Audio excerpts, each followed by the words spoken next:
Lakini tukisema twende haki sawa, huu mji mtaona mchungu. Kweli kabisa.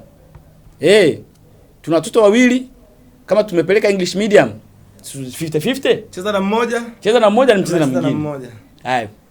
Unaweza kupika tu. Bora watu unapika tu. Kwa hiyo vitu vingine jamani, tufike sehemu tuheshimiane. Mimi hivi Alex, naomba nimuulize mama. Mama wewe unanitazama. Swali langu ni hili. Baba kila siku anakupa hela. Anza kupata laki, laki mbili, hela matumizi laki 5, laki 3, inategemea na uwezo wa baba. Kwenye hiyo pesa, kwa mara ya mwisho uliwahi kumnunulia mume wako zawadi lini? Kwamba kwenye hii pesa mume wangu amenipa laki 1. Sisemi fungu la 10. Hiyo pesa ambayo mume wako amekupa, kwamba bwana hii ni hela nimekupa mke wangu, hebu angalia namna cha kufanya. Ukafikiria kuhusu ile pesa kwamba mume wangu na yeye naweza nikamfanyia kitu fulani kama surprise tu. Labda ninunulie wallet, labda ninunulie saa, labda ninunulie kishati tu. Kuna mashati mpaka shilingi 15,000. Kwenye ile laki 2, laki 3 amekupa hela matumizi. Amekutumia hela matumizi, labda iko nje. Labda ninunulie visendo tu, kisendo cha shilingi 10,000 cha Kimasai, kisendo cha shilingi 20,000 tu. Kwenye ile hela tu ukasema mume wangu, kusema kweli, ngoja na mimi nimsurprise. Kwa mara ya mwisho wewe mama mtazamaji, unayenitazama, ulimsurprise mume wako lini? Kwa kile kidogo anachokupa ukanyofoa. Ingawa wapo wa vikoba. Umemegua. Umepa hela ya matumizi. Ile hela ya matumizi kwa unamegua 2,200, 3,000 kapeleka kwenye vikoba. Sikatai, ni akili nzuri tu. Lakini baada ya jina lako na wewe kutoka, ni kitu gani ulikifanya kwa huyu baba ambaye ulikuwa unammegulia ile hela ya matumizi? Kuna kitu chochote umekifanya? Unaona tunavyotesana hapa. Hata lotion, mume wako unaona kabisa anagonga lotion kujipaka asubuhi. Hujamnunulia hata kile lotion, kwamba lotion hiki cha shilingi 10,000 na mimi nimpelekee mume wangu jamani apendeze. Hata kijimanukato kunyunyu fulani cha shilingi. Naye jamani mume wangu, hata socks ya shilingi 1,000, 1,500, 2,000 hujafanya. Unaona kama vile yani unapoteza hela yako bure. Lakini sisi tukisema twende 50-50, kuna watu wataumia hapa baba. Kuna watu wataumia, lakini pia tukumbuke kwamba pia hata katika masuala ya kiutendaji wa kazi majukumu huwa ni tofauti. Kwa upande wa wanaume asilimia kubwa majukumu yao ya kikazi, wapo baadhi ya wanaume ambao kazi zao huwa ni za kusafiri. Kwa mfano kuna wale drivers ambao wanakuwa labda anaweza kasafiri miezi 3, miezi 6 iko barabarani. Anatoka Tanzania anaenda Kigali. Kigali anachukua mzigo, anaenda Sudani anachukua mzigo, anaenda sijui Kongo, sijui Burundi, sijui wapi whatever. Si unaona vizuri? Kwa hiyo anakuwa ni mtu wa route, yani route. Kwa mpaka anarudi nyumbani miezi 6 imeisha, 3 imeisha. Lakini majukumu ameyakava vizuri. Kaacha fungu na hela nyingine anatuma, na fungu lingine la ziada lipo, na bado zingine anatuma. Lakini bado watu hawa unaonekana nothing. Uzito wao kwenye majukumu ya kifamilia unakuwa uonekani. Na hii imepelekea mpaka baadhi ya wanaume hao kutengeneza msemo unaosema kwamba baba fanya kazi, hudumia familia. Ili mtoto akija kukua nani kama mama. Si unanielewa vizuri? Nakuelewa. Ina flow. Nani kama baba haipo? Wanasemaje kwamba mwanaume piga kazi, hudumia familia yako. Piga kazi, hudumia watoto, wasomeshe watoto. Ili wakija kukua waje waseme nani kama mama. Umeona? Sasa mpaka hapo nagundua mtu ambaye amekaa chini akacreate huu msemo.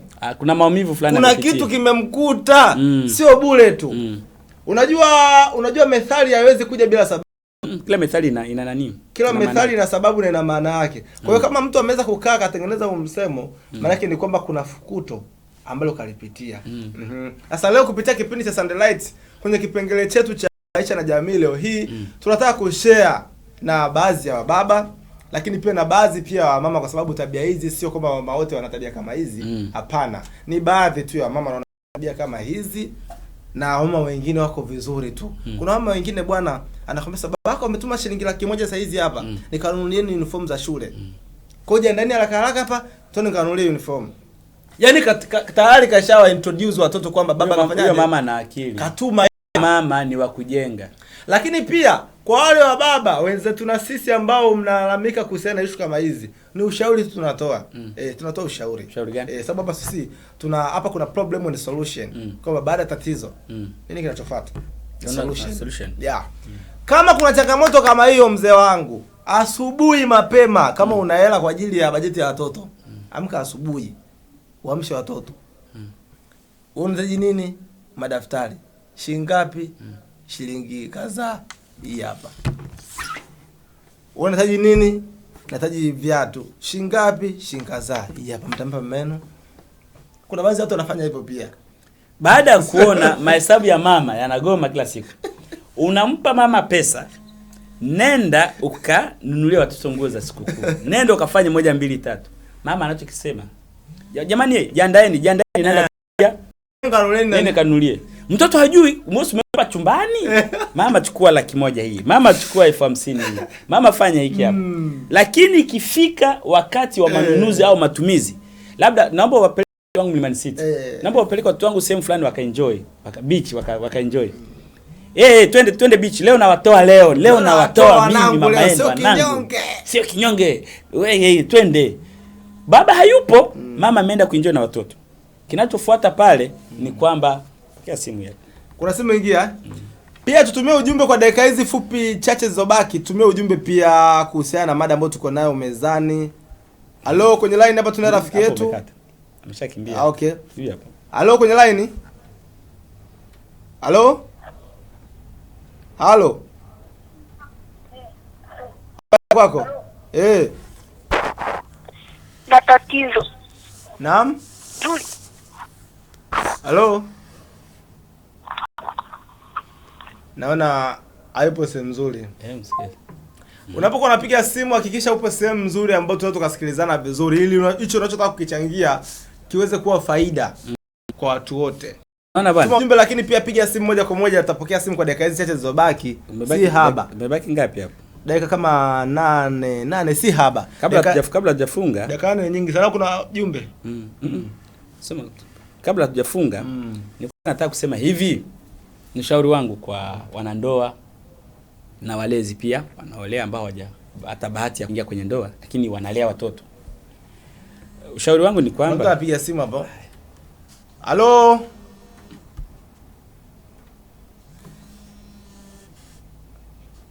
Halo. Halo, habari za studio? Salama, habari ya kwako mama? Salama, mimi naitwa Mama Peter kutoka Nachingwea, mkoa wa Lindi. Ndio. Naomba nichangie hiyo mada. Ndio mama, karibu. Ni kweli kabisa wamama tunazo hizo tabia, lakini sio wote. Ni kweli. Ila kuna baba wengine wakati mwingine hawana busara. Nichukulie mfano tu mimi mwenyewe. Hivi mtoto, kwa mfano mtoto amekosea. So unamkanya muda ule ule ajue kama ni nini nimekosea. Ndio.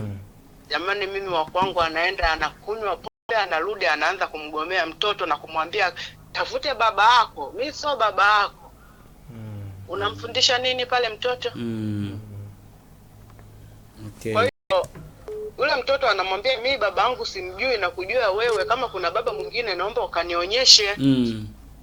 Alafu baba, kwani mama huwa anakukosea nini? Mbona kila ukirudi wewe unarudi na lugha chafu, matusi, unamtukana sisi mbele yetu tunasikia? Hatuipendi hiyo tabia. Wewe kwa nini mimi unanigomea mtoto? Wewe mtoto mdogo utanigomea mimi? Kwa hiyo wakati mwingine wa baba wengine huwa wanasababisha wenyewe kunyanyasika na watoto wao. Sawa. Asante. Ni hilo tu. Sawa, asante. Asante sana mama kwa mchango wako mzuri. Ni kweli. Sawa, mama amechangia. Ndio maana hii pombe ni haramu. Ndio maana pombe ni haramu. Pombe itakufanya uanze kuongea vitu ambavyo usingeweza kuongea. Na vingine unavyoongea vyote si kwamba vyote vitakujengea heshima, vingine vitakupunguzia heshima. Sasa kwenye line hapa, pokea simu tuweze kumsikiza na anasemaje. Tupigie simu moja kwa moja hapa kama una la kuchangia. Hello, kwenye line. Habari kwako? Kama kwema studio. Kwema, unaitwa nani? Unapiga simu ukiwa sehemu gani? Naitwa Yohana, natokea Buluni Malapa. Sawa jirani, hapa mtu ambie una kipi cha kuchangia kwenye mada yetu siku ya leo? Mimi nataka kuchangia mada hiyo. Unachoongea hapo ni sawa kabisa sahihi. Ulichoongea chote kinanigusa mimi. Unaona? Mimi nafanya kazi ya dereva kutoka Tanzania, Kongo, Burundi huko. Nikiwa natoka na achia hela. Kama laki mbili, unaona? Yuko mama na mtoto peke yake. Nikiwa safari tena nipigia simu. Unaona? Imeisha matumizi. In short nimewachia friji yote imejaa chakula, maji, nini kila kitu. Unaona? Sana fikiria shida nini, lakini ulichoongea hapo unanigusa mpaka nimeumia moyoni. Pole sana ndugu yangu. Asante. Haya matatizo yapo. Pole. Nikubaliana nayo tu. Basi sawa ndugu yangu, rafiki, bila shaka tunasikilizika vizuri sana. Ya na natatuka. Kuna simu nyingine inaingia hapo, ipokee. Pokea simu tuweze kuongea na mtazamaji wetu mwingine hapo naye.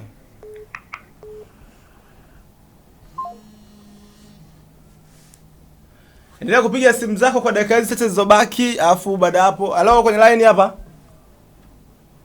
Halo? Halo, kwenye line. 065 unatuangusha ndugu yangu, ongea basi. Halo? Naona iko tayari.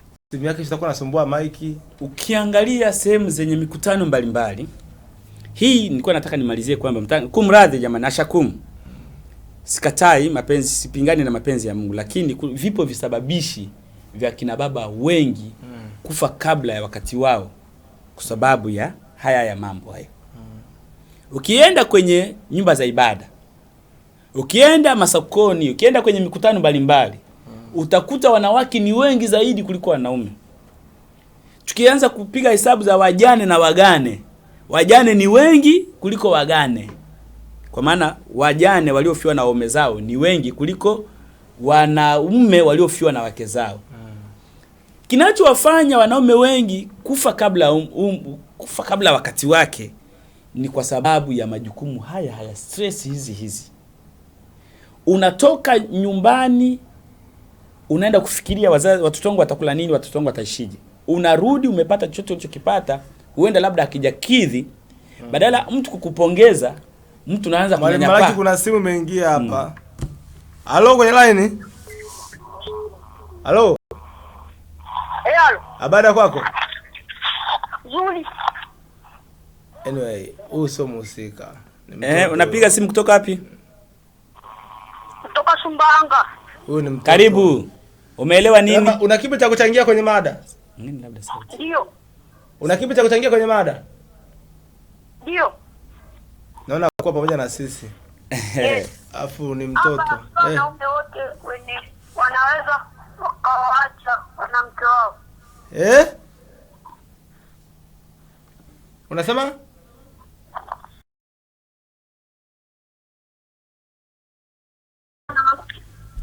Asante sana kwa mchango wako, akuwa na sisi. Sio wote, ni baadhi, tunasema ni baadhi, sawa? Akuwa na sisi.